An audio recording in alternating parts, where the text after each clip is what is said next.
Good morning भैया, good morning सभी लोगों को, गुड मॉर्निंग। कल good morning, good morning, good morning Nandi और गुड मॉर्निंग भैया, एक्सक्यूज मी। आज फिगर्स ऑफ स्पीच का जो टेस्ट था उसका डिस्कशन कर लिया जाए और आप लोगों ने ट्राई किया होगा। हेलो,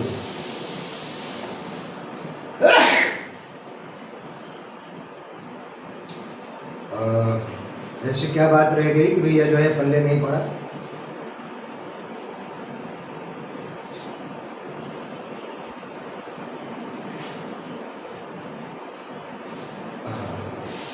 ठीक है, मैं क्या है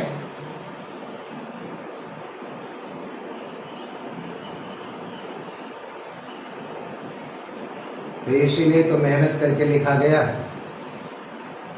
चलिए ठीक है, तो पहला है we live in deeds not in years. The line contains figures of speech. इसमें कौन सा फिगर ऑफ स्पीच है? हाँ जी,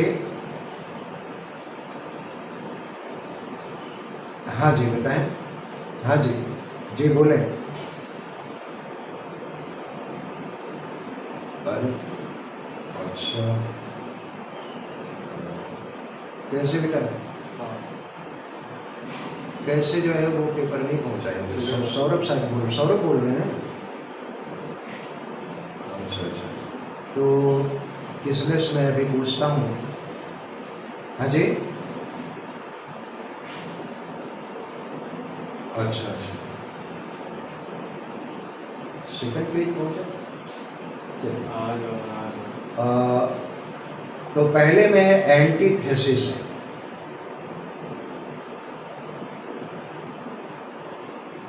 we live in deeds not in years. Antithesis है।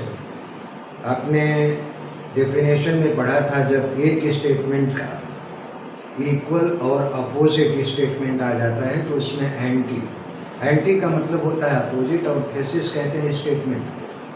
जब एक स्टेटमेंट का इक्वल अपोजिट स्टेटमेंट मिल जाए तो एंटीथेसिस होता है। We live in years, we live in deeds not in years. ये अगर देखा जाए तो मनुष्य का जीवन सार्थक तभी होता है जब वो अच्छे कारनामे करे। अगर व्यक्ति का जीवन केवल समय के हिसाब से लंबा होता है, जिसमें कोई एक्टिविटी ना हो, कोई पॉजिटिविटी ना हो, तो इस तरह के जीवन को व्यर्थ माना जाता है। तो पहले में है एंटीथेसिस और दूसरा है marriage has many pains but celibacy has no pleasure. कि यद्यपि शादीशुदा जीवन में बहुत तो दुख हैं, but celibacy has no pleasure, लेकिन ब्रह्मचर्य में भी कोई आनंद नहीं है। तो इस लाइन में कौन सा फिगर ऑफ स्पीच ढूंढ रहे हैं? ये बताते चलें। जी हाँ, बिल्कुल, इसमें भी एंटीथेसिस है, राइट। तो ऑप्शन आपका डी है। तीसरा है they also serve who stand and wait. इसमें कौन सा फिगर ऑफ स्पीच है? बिल्कुल नहीं, इसमें एपिग्राम। ऑप्शन ए एपिग्राम है। इसमें करेक्ट भी करते चले जाएं। और वन शॉर्ट स्वीट, हाँ जी, पहले में they also serve who stand and wait, अपने ऑन हिज ब्लाइंडनेस से ली गई है लाइन, और लास्ट लाइन है, तो इसमें एपिग्राम है। और चौथा है one short sleep past we wake eternally and death shall be no more, death thou shalt die. ये जॉन डन की है death be not be proud poem से। इसमें कौन सा फिगर ऑफ स्पीच है?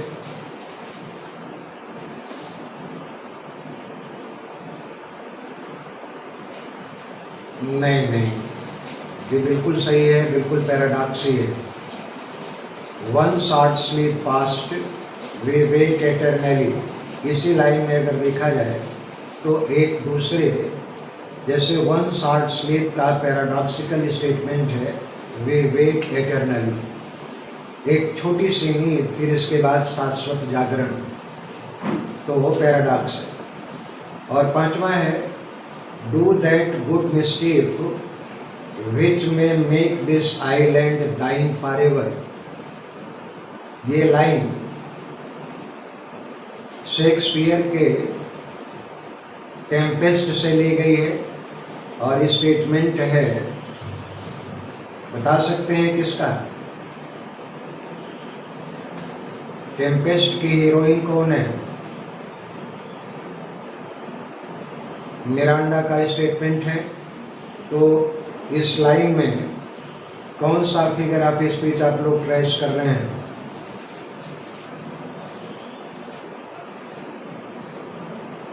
भाई सीधी सी बात है, मिस्टीफ कभी गुड नहीं होती है, लेकिन मिस्टीफ को गुड मिस्टीफ कहा गया है, यानी कि ऑक्सीमोरॉन है।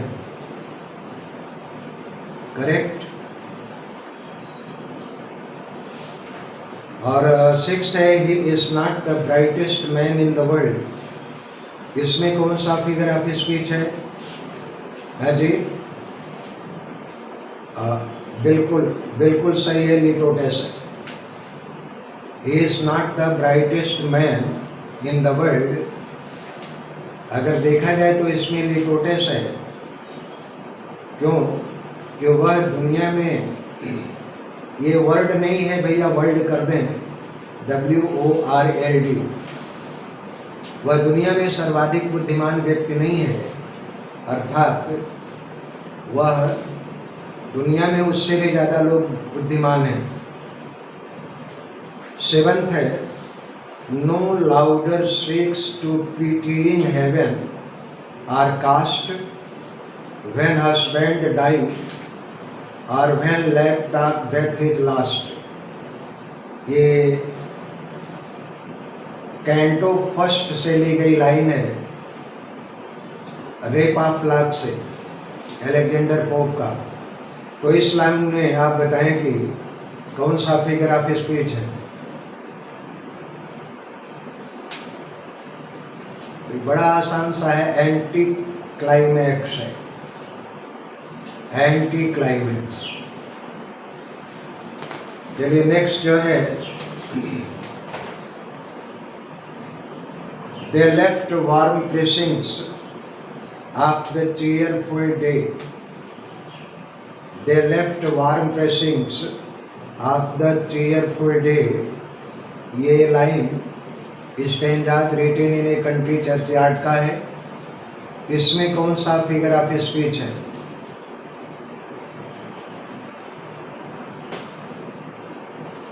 बिल्कुल सही है, ट्रांसफर्ड एपिथेट है इसमें। और ज़रा ये भी बताएं कि एक्सप्लेन करें कैसे।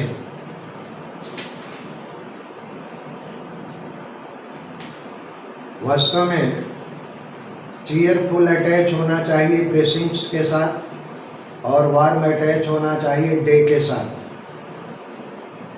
ठीक है। तो जब एडजेक्टिव को बड़ा शोर हो रहा है,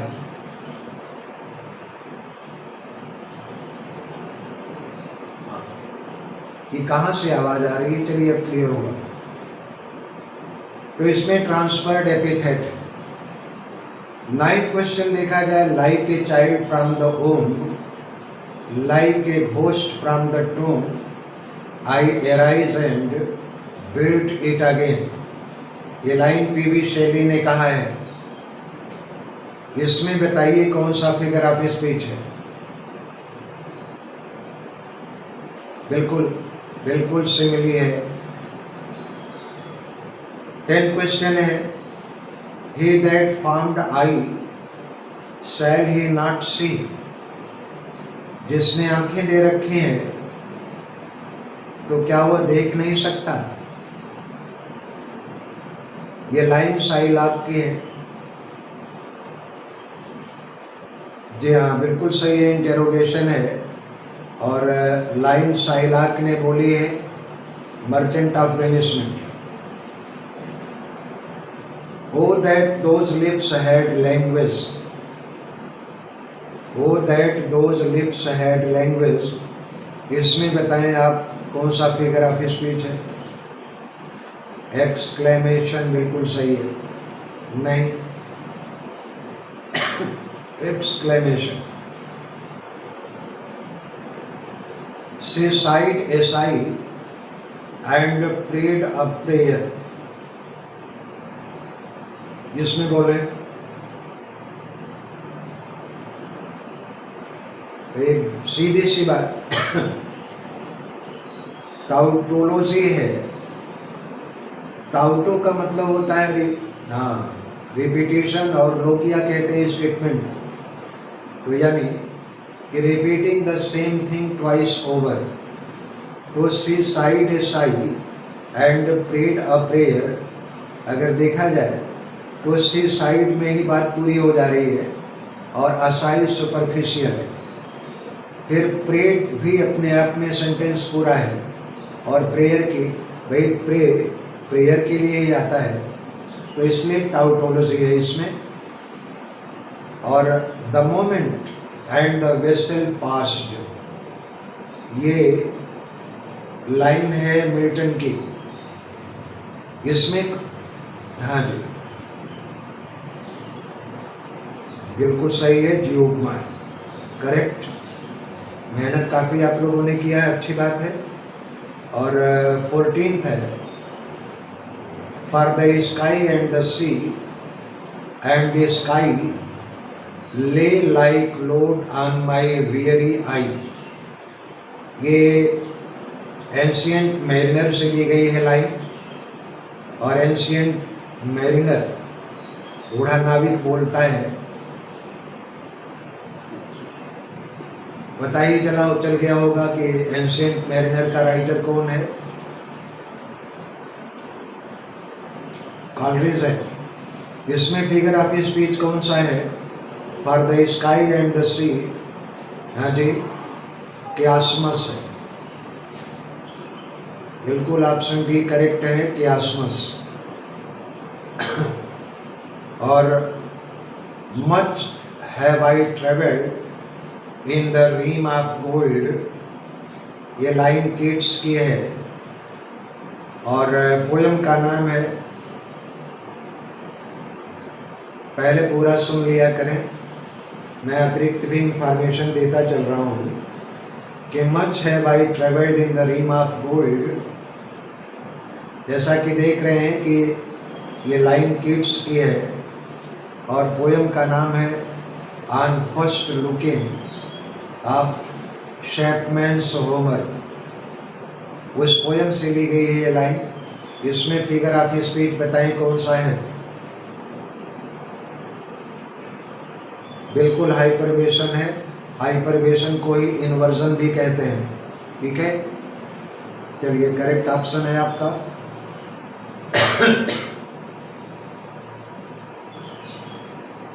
I heard the water lapping on the crag and a long ripple washing through the weeds।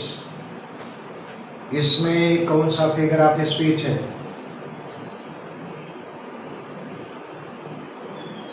हाँ जी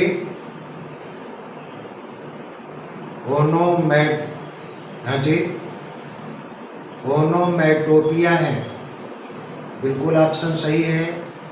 उसको ओनोमैटोपोइया नहीं पढ़ते हैं डियर, ओनोमैटोपिया, ओनोमैटोपिया है। 17th है the only rule is to ignore all rules. इसमें बोले कौन सा है? बिल्कुल सही है, पैराडॉक्स करेक्ट है। और 18th क्वेश्चन है The whole city went to see the victorious general.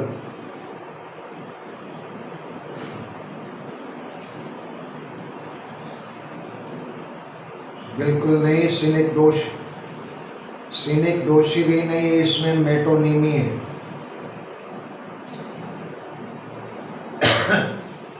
The whole city went to see the victorious general. Metonymy.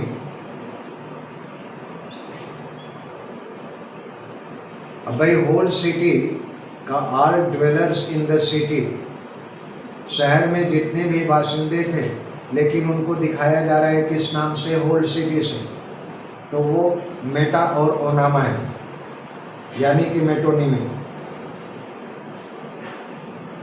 19 question है, नहीं, सिनिक दोषी में होता है डियर, जब पार्ट को होल या होल को पार्ट से प्रेजेंट करते हैं, राइट, वो सिनिक दोषी है। एक बार फिर से रिपीट कर लीजिएगा जो नोट्स है। और अच्छा लग रहा है कि आप लोगों ने प्रयास किया है, लेकिन वास्तव में ये टेस्ट इस तरह से नहीं होता है कि प्री हैंड आप लोगों को 24 घंटे पहले पेपर दिया जाए। जब मैं फुल लेंथ टेस्ट या फिर आगे का जो टेस्ट लूँगा, वह केवल 1 घंटे पहले या आधे घंटे पहले आपके पास पेपर पहुँचेगा, ताकि स्पॉन्टेनियसली आप लोग जो है ऑप्शन ढूंढ सकें।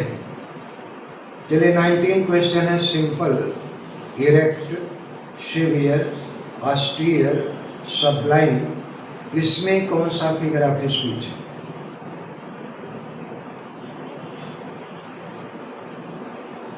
बिल्कुल क्लाइमेक्स करेक्ट है।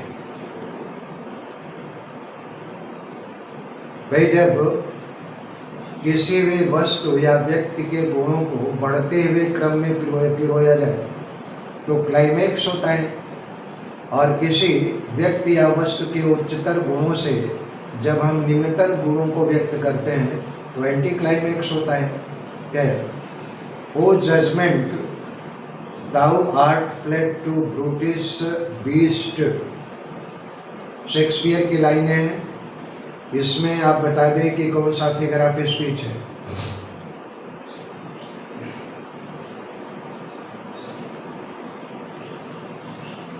बोलिए। एकदम करेक्ट ऑप्शन है apostrophe. Variety is the spice of life.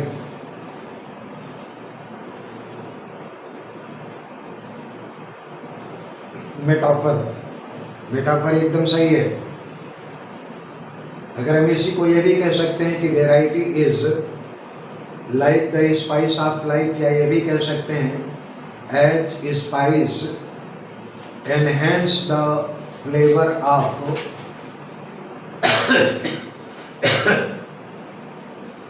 a vegetable or flavor of food, so the variety enhances the flavor of life. Similarly, metaphor.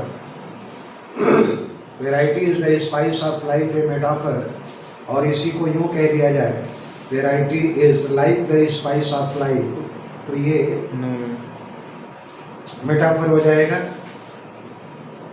और excess of ceremony shows want of breeding. हाँ जी, hello,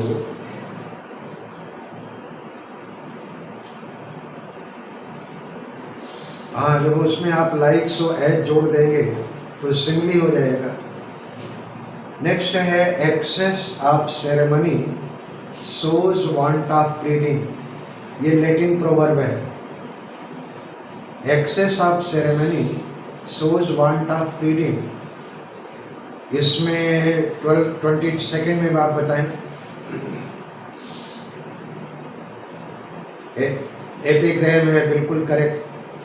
access of ceremony shows want of breeding, जो अनावश्यक प्रदर्शन करता है वो इस बात की घोषणा करता है कि उसका पालन पोषण उचित ढंग से नहीं हुआ है। और let not ambition mark their useful toil, इसमें बता दें कि कौन सा फिगर ऑफ स्पीच है।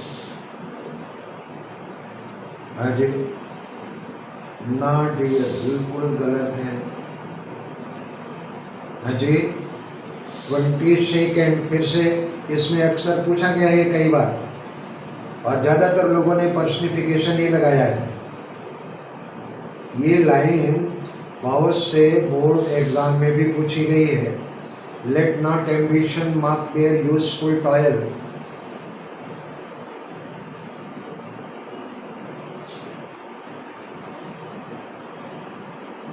इसमें है सिनेक्डोशी। क्यों सिनेक्डोशी है उसको भी क्लियर करें।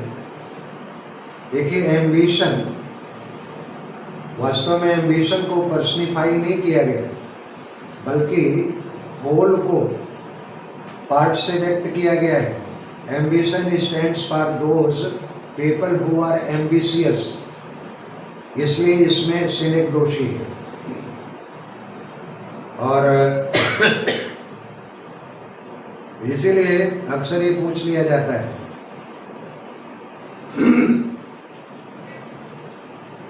He has many mouths to feed.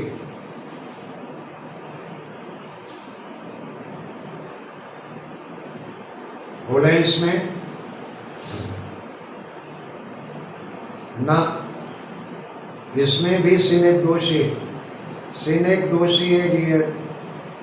He has many mouths to feed, right?